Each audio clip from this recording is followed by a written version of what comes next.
नमस्कार दोस्तों, एक बहुत प्यारा नाच गीत प्रस्तुत कर रहे हूँ। गीत पूरा सुनिएगा और कमेंट करके बताइएगा कि गीत कैसा लगा। अगर गीत अच्छा लगे तो लाइक कीजिएगा, शेयर कीजिएगा। चैनल पर नए हैं तो सब्सक्राइब कीजिएगा। अपना प्यार दुलार और आशीर्वाद दीजिएगा। आइए सुनते हैं इस प्यारे से नाच गीत को।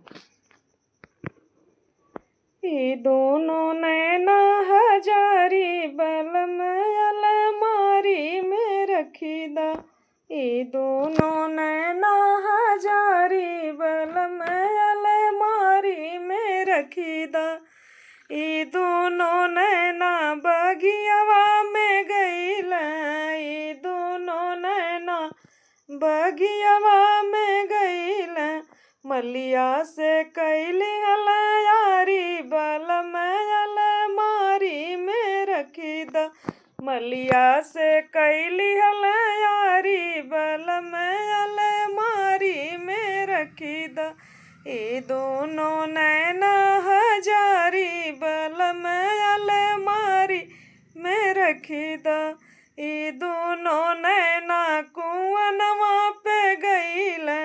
ये दोनों नैना कुआनवा पे गईल। कुआनवा पे गईल। कुआनवा पे गईल। ये दोनों नैना कुआनवा पे गईल। कहरा से कैली यारी बलम अलमारी में रखी दा। ये दोनों नैना हजारी बलम अलमारी में रखी दा। ये दोनों नैना हजारी बलम अलमारी में रखी दा। ये दोनों नैना सड़किया पे गईल। ये दोनों नैना सड़किया पे गईल। सड़किया पे गईल।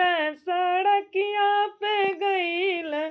ड्राइवर से कैली यारी बलम अलमारी में रखी दा। ड्राइवर से कैली यारी बलम अलमारी में रखी दा।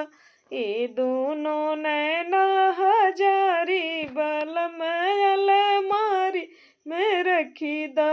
ये दोनों नैना हजारी बलम अलमारी में रखी दा। ये दोनों नैना हजारी बलम अलमारी में रखी दा।